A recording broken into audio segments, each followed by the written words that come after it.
বাংলাদেশের গণতান্ত্রিক অগ্রযাত্রায় সারা জাতি যেমন জেগে উঠেছে এবং বিএনপির সাথে ঐক্যবদ্ধ হয়েছে, তেমনি জাতির ভেতরেই সকল ধর্ম বর্ণের মানুষ বিএনপির সাথে ঐক্যবদ্ধ হচ্ছে।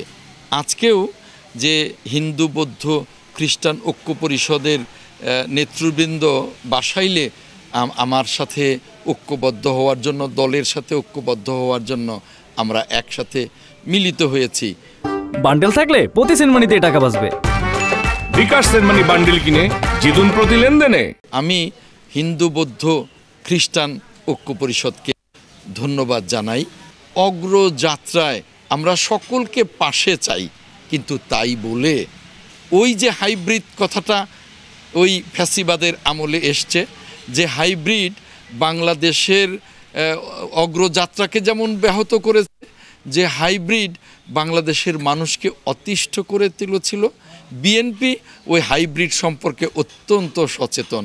ওই হাইব্রিড বিএনপিতে জায়গা পাবে না।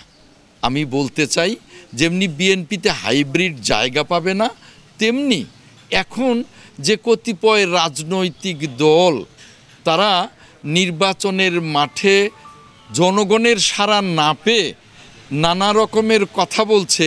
কেউ পিয়ার পদ্ধতির কথা বলছে, কেউ সংস্কারের ধোঁয়া তুলে নির্বাচনকে পিছিয়ে দেওয়ার চেষ্টা করছে, কেউ বিচারের কথা বলে নির্বাচনকে পিছিয়ে দেওয়ার চেষ্টা করছে। অর্থাৎ নানাজন নানাভাবে নির্বাচনকে পিছিয়ে দেওয়ার চেষ্টা করছে। আমি বলবো যে এই নির্বাচনকে পিছিয়ে দেওয়া মানেই বাংলাদেশের গণতন্ত্রের অগ্রযাত্রাকে পিছিয়ে দেয়া, বাংলাদেশের শিল্পায়নকে পিছিয়ে দেয়া, বাংলাদেশের সমৃদ্ধিকে পিছিয়ে দেয়া। তাই ওই কতিপয় রাজনৈতিক দলকে আহ্বান জানাবো যে আসুন, রাজনীতির মাঠে আসুন।